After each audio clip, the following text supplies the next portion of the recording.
والصلاة والسلام على سيد الأنبياء والمرسلين وعلى آله وأصحابه أجمعين أما بعد فأعوذ بالله من الشيطان الرجيم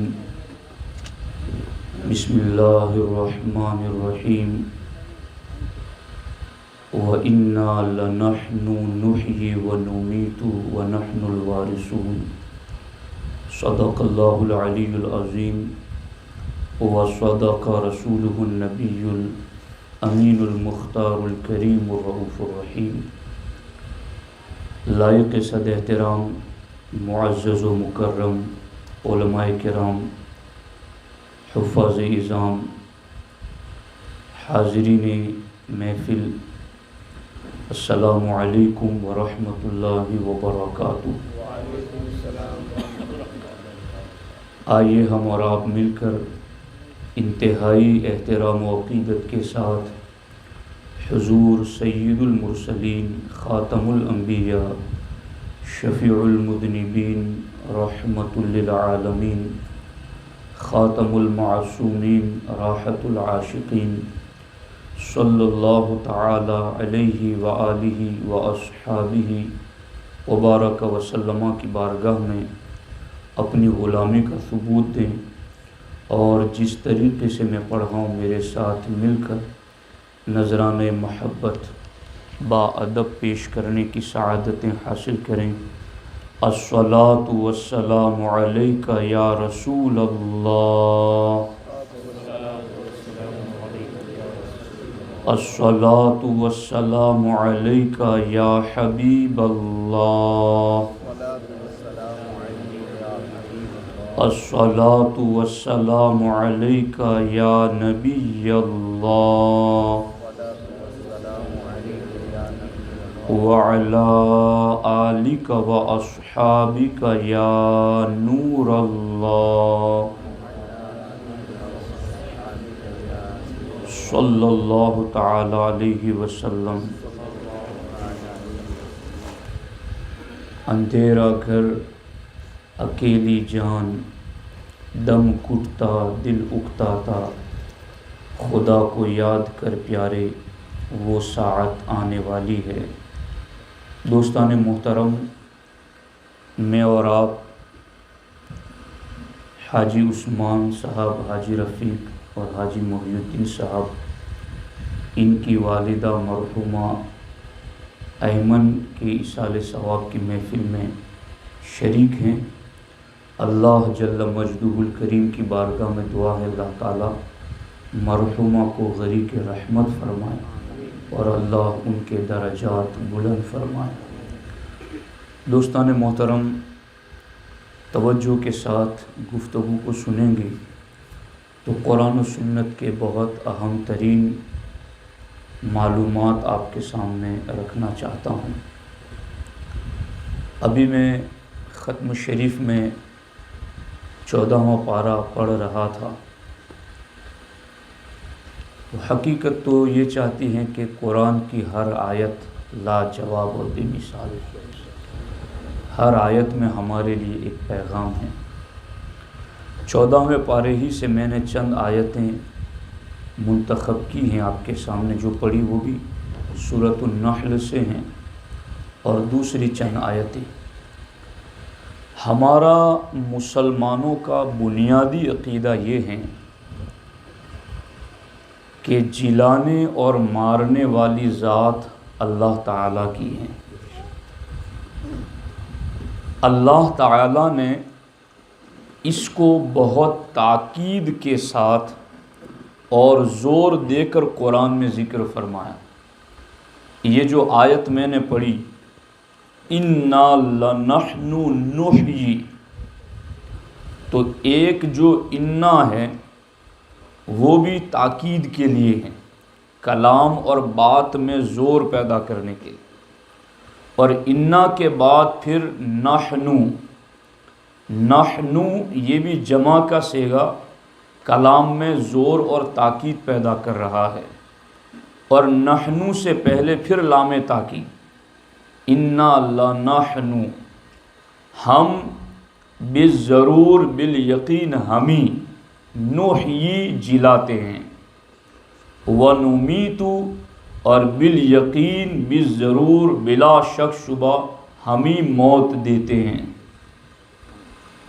تو ہمارا اللہ کی ذات پر یہ ایمان ہے کہ وہ حی قیوم ہیں، وہ ایسا حی ہے کہ ہر ایک کو زندگی وہی دیتا ہے، وہ ایسا قیوم ہے کہ ہر ایک کو قائم وہی رکھتا ہے، وہ ایسی ذات ہے جس کے لیے فنا نہیں، وہ ایسی ذات ہے جس کے لیے موت نہیں، وہ اللہ جل مجدہ الکریم کی ذات ہیں جو زندگی اور موت دینے والی ہیں۔ اب یہ ہمارا بنیادی عقیدہ ہے، اس کو ضروریات دین کہتے ہیں، اور ضروریات دین قرآن کے وہ مضبوط عقائد ہیں کہ جن کا انکار کفر ہے، کہ بندہ اس ضروریات دین میں سے کسی ضرورت دینی کا انکار کر دے تو چاہے وہ باقی اس کے معاملات، اس کا نام، اس کا خاندان سب کچھ مسلمانوں والا ہو، مگر ایک عقیدہ ضرورت دینی کا انکار کر دیں تو وہ بندہ اسلام سے خارج ہو جاتا ہے۔ تو انہی ضروریات دین میں سے ایک عقیدہ ہے کہ مرنے کے بعد اٹھنا حق ہے۔ ہمارے بچے، ہمارے علماء مکاتب میں بچوں کو جو پڑھاتے ہیں ایمان مفصل، آپ میں سے بھی ہر کسی کو یاد ہوگا، اس میں ہم بچوں کو بچپن ہی میں یہ چیز پلاتے ہیں، کیا؟ آمنت باللہ وملائکتہ وکتبہ ورسلہ والیوم الآخر والقدر خیرہ وشرہ من اللہ تعالی والبعث بعد الموت، والبعث بعد الموت۔ میں ایمان لایا اس بات پر کہ مرنے کے بعد اٹھنا حق ہے۔ یہ بات اتنی مضبوط ہے کہ اس کو ایمان مفصل میں لکھا گیا۔ یہ قرآن اور سنت اور دین کے ضروریات میں سے ایک ضرورت دینی ہے، اور یہ بنیادی عقیدہ ہے کہ مرنے کے بعد اٹھنا حق ہے۔ لیکن میں آج آپ کو اس چیز کے حوالے سے مسلم قوم کی جو غفلت ہیں، لا علمی ہیں، اور لا علمی کی وجہ سے اس عقیدے کے بارے میں لوگوں کی سوچ کیا ہے، لوگوں کی فکر کیا ہے، وہ میں آج آپ کو سمجھانا چاہتا ہوں۔ جب مکۃ المکرمہ میں ہمارے نبی علیہ السلام نے نبوت کا اعلان فرمایا تو قرآن کے اندر بعض صورتیں ایسی ہیں جنہیں مکی کہا جاتا ہے، بعض صورتیں ایسی ہیں جنہیں مدنی کہا جاتا ہے۔ ہجرت سے پہلے جتنی صورتیں نازل ہوئیں وہ سب مکی ہیں، اور ہجرت کے بعد جتنی صورتیں نازل ہوئیں وہ سب مدنی صورتیں ہیں۔ مکی صورتیں پورے قرآن میں جتنی بھی ہیں، آپ ان تمام مکی صورتوں کو غور سے دیکھیے، اس میں غور کیجیے تو مکی صورتوں میں خاص 4-5 باتوں پر ڈسکس کی گئی ہیں، خاص 4-5 باتوں کے لیے مسلسل آیتیں اتری ہیں۔ وہ کون سی باتیں ہیں جو مکۃ المکرمہ میں آیتوں کے ذریعہ مسلسل بیان ہوئی؟ ان 5 موضوعات اور 5 ٹاپک جن پر قرآن کی آیتیں مکی صورتوں میں مسلسل اتری، ان میں سے ایک موضوع اور ایک ٹاپک مرنے کے بعد اٹھنا ہے۔ مکے میں، مکی صورتوں میں اس ٹاپک پر مسلسل آیتیں اتری۔ آپ اگر اس ٹاپک پر آیتیں ڈھونڈنا چاہیں تو مکی صورتوں کو دیکھیں۔ مکی صورتوں میں آپ کو اس ٹاپک پر کہ مرنے کے بعد اٹھنا حق ہے، اس پر مسلسل آیتیں ملیں گی۔ ایسا کیوں ہے؟ ایسا اس وجہ سے کہ مکے میں جو مشرکین رہتے تھے، مکے میں جو بت پرست رہتے تھے، مکے میں جو کفار آباد تھے، وہ سب مرنے کے بعد اٹھنے والی زندگی کا انکار کرتے تھے۔ وہ یہ کہتے تھے کہ مرنے کے بعد جسم ریزہ ریزہ ہو جاتا ہے، مرنے کے بعد جسم مٹی میں مل کر کے مٹی ہو جاتا ہے، اور سارے جسم جب مٹی ہو جاتے ہیں تو یہ مٹی کے ذرات ایک دوسرے میں خلط ملط ہو جاتے ہیں، پھر زمانہ گزرتا جاتا ہے تو یہ ذرات کہاں سے کہاں پہنچ جاتے ہیں، طوفانوں میں، آندھیوں میں، تو پھر یہ انسانی جسم جو مٹی اور ریزوں میں تبدیل ہو گیا اور پھر اس کے ذرات بھی ایک دوسرے میں مل گئے، یعنی ایک کے وجود مٹی بن کر کے دوسرے کے وجود کی مٹی میں مل گئے، اور وہ پھر مٹی طوفانوں میں، ہواؤں میں اڑ کر سیلاب میں کہاں سے کہاں تک پہنچ گئی۔ مکہ کے مشرکین کہتے ہیں اب ایسے ذرات کو معاذ اللہ کی قدرت پر اعتراض کرتے وہ چونکہ مشرک تھے، اس لیے کہتے تھے کہ اب اللہ اس کو کیسے زندہ کرے گا، اب اللہ کی قدرت میں کہاں ہے کہ اللہ زندہ کرے اس کو، یہ تو وجود مٹی ہو گیا، یہ تو وجود ریزہ ریزہ ہو گیا، یہ وجود مٹی میں مل کر ذرات میں بدل گیا، یہ ذرات ہواؤں نے اڑا کر کہاں سے کہاں تک پہنچا دیے، اب ان سارے ذرات کو اکٹھا کرنا، اکٹھا کر کے جسم بنانا، جسم بنا کر تیار کرنا، پھر اس میں روح ڈالنا، یہ نہیں ہو سکتا۔ مکہ کے مشرکین کا یہ عقیدہ تھا۔ اللہ نے ان مکہ کے مشرکین کے اس عقیدے کے رد میں مکی صورتوں میں مسلسل اس بات پر آیت نازل فرمائی کہ مرنے کے بعد اٹھنا حق ہے۔ اب وہ کیا کہتے تھے؟ مکے کے کافروں کی وہ بولیاں کیا تھی؟ وہ کیا بول کر کے اس عقیدے کا انکار کرتے تھے؟ قرآن مجید کے 3 مقامات سے میں آیتیں پڑھ رہا ہوں، غور سے سننا۔ آج اس ٹاپک پر اگر گفتگو سن کر کے آپ اٹھیں تو میں سمجھتا ہوں کہ آپ کا ایمان اس عقیدے پر راسخ اور مضبوط ہو جائے گا، اور جس کا مضبوط ہوگا مزید نور پیدا ہو جائے گا۔ غور کیجیے اس پر، وہ کیا کہتے تھے؟ قرآن میں اللہ نے ان کی بولیاں ذکر کی ہیں کہ ان کے بول کیا تھے۔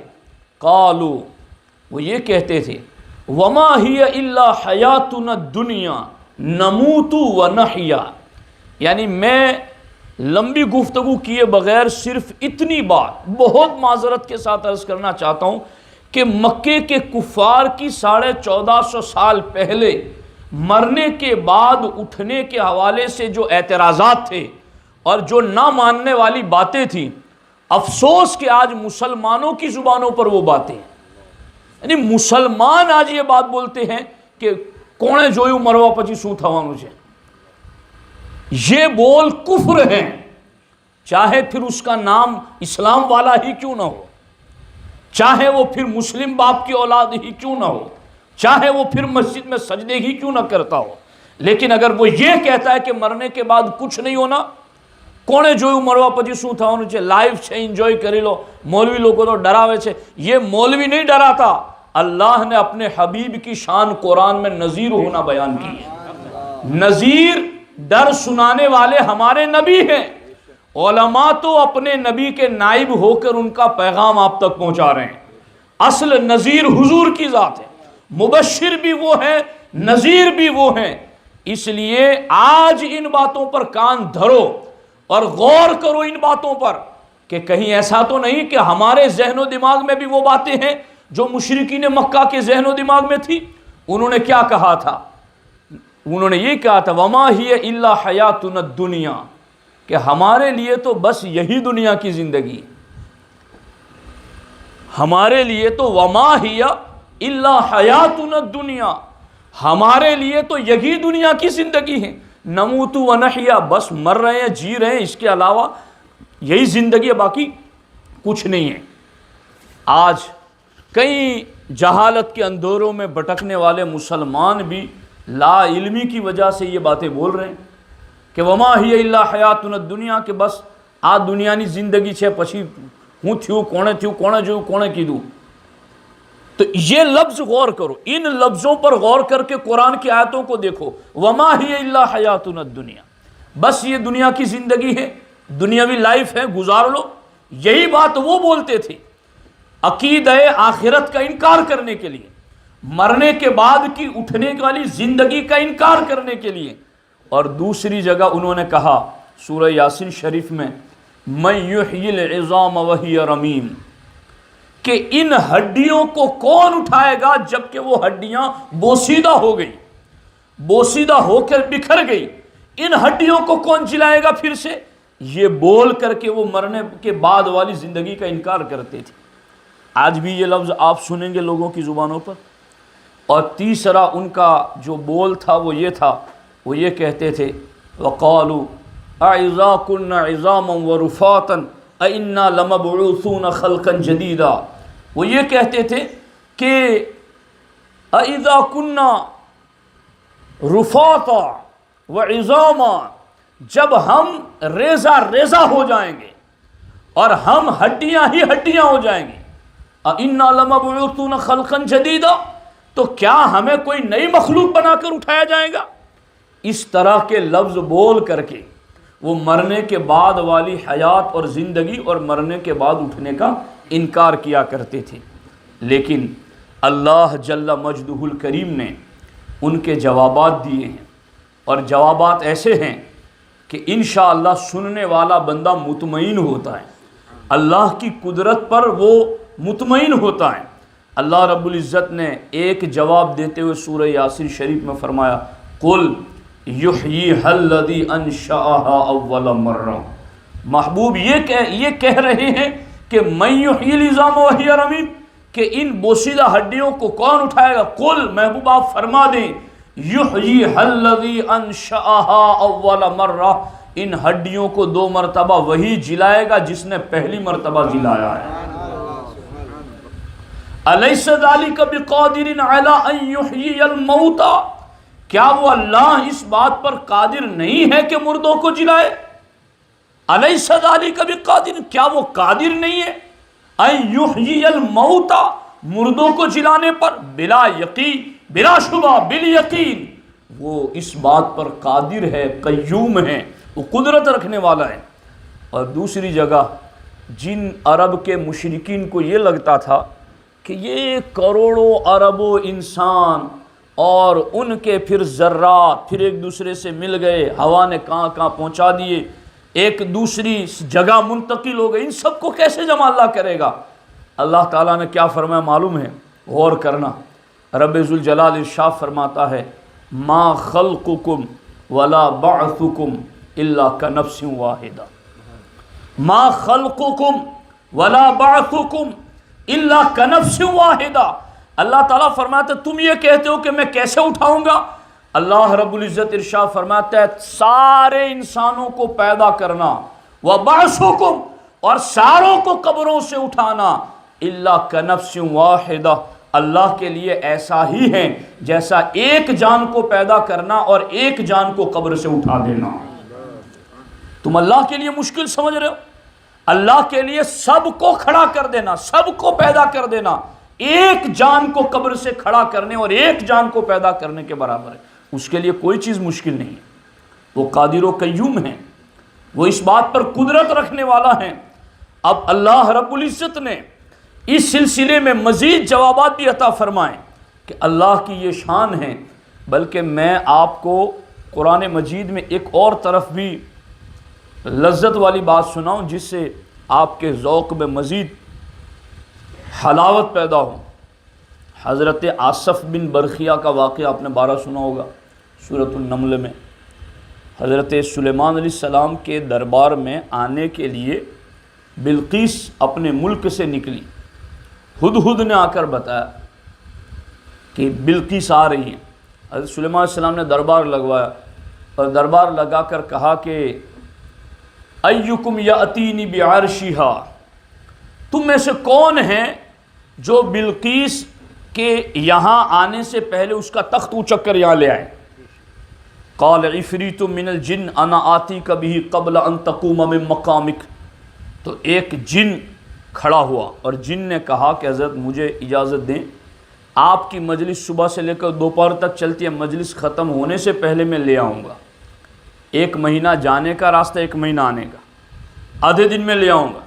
حضرت سلیمان علیہ السلام نے کہا نہیں، اس سے بھی جلدی چاہیے۔ اب کیا ہوا؟ قال الذی عنده علم من الکتاب، انا آتیک بہ قبل ان یرتد الیک طرفک۔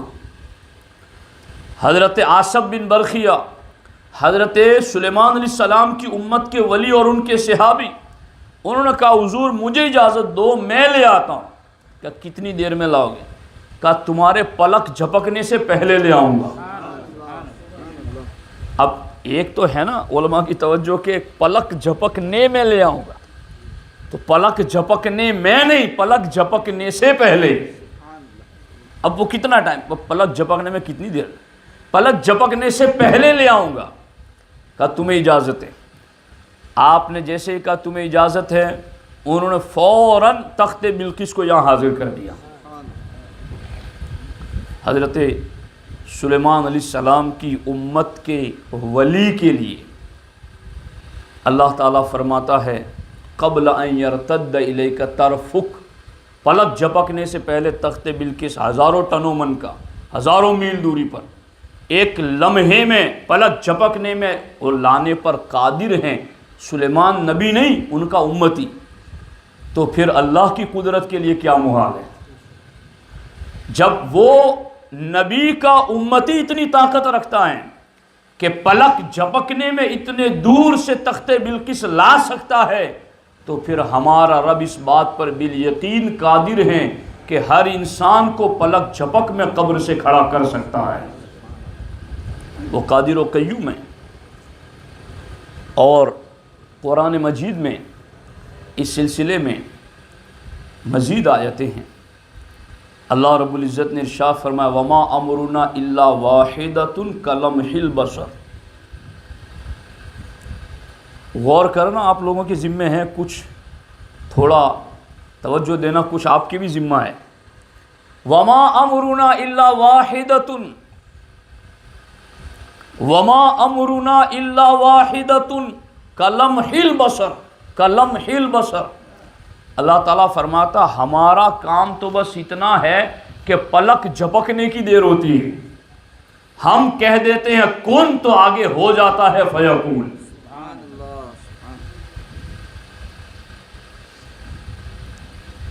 تو اللہ رب العزت نے یوں مشرکین مکہ کو جوابات عطا فرمائے، اور اللہ رب العزت نے اس کی محسوس مثالیں بھی دی۔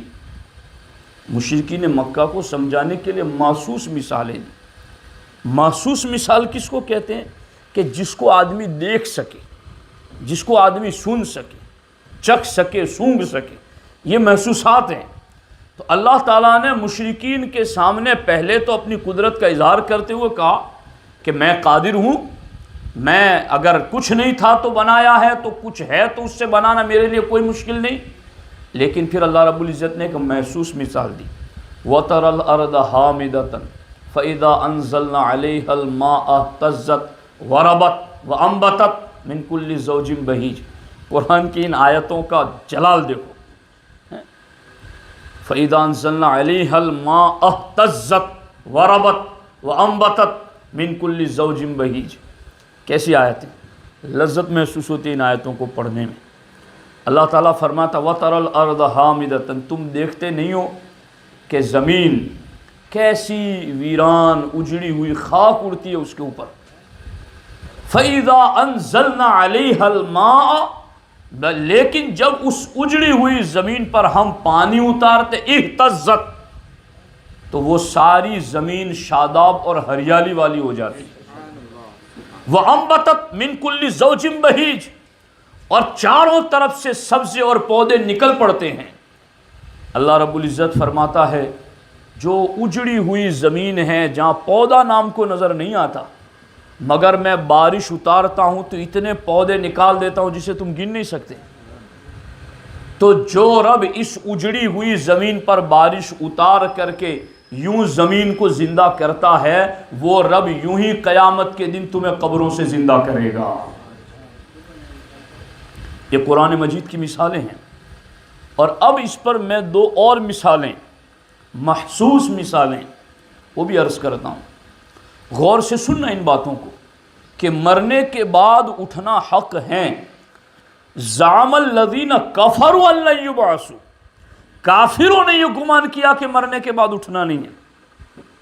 قل بلا وربی لتبعثن، اللہ رب العزت فرماتا ہے محبوب آپ فرما دے کیوں نہیں، ضرور بھی ضرور تمہیں اٹھایا جائے گا۔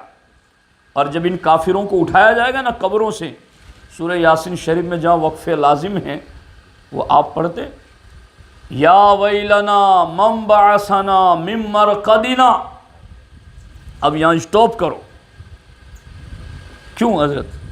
من مرقدنا اسٹاپ، ھذا ما وعد الرحمن وصدق المرسلون، زعم الذین کفروا ان لن یبعثوا، کافروں نے یہ گمان کیا، عقیدہ رکھا، ان لن یبعثوا کہ قبروں سے نہیں اٹھایا جائے گا۔ اللہ تعالیٰ نے فرمایا لتبعثن، ضرور بھی ضرور تمہیں اٹھایا جائے گا۔ اور جب انہیں اٹھایا جائے گا تو کیا کہیں گے؟ یا ویلنا، ہائے افسوس، ہائے افسوس، ہائے افسوس، من بعثنا من مرقدنا، ہمیں ہمارے مرقد سے کس نے اٹھا دیا؟ من بعثنا من مرقدنا، ہمیں ہماری قبروں سے کس نے اٹھا دیا؟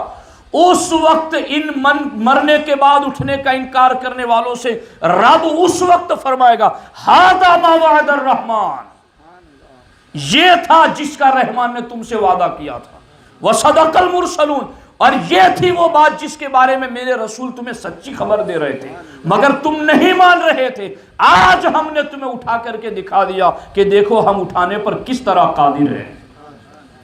اس وقت مرنے کے بعد اٹھنے کا انکار کرنے والے کہیں گے من بعثنا من مرقدنا، من بعثنا من مرقدنا، من بعثنا من مرقدنا، کس نے اٹھا دیا ہمیں، کس نے اٹھایا ہمیں، ہم کیسے اٹھ گئے؟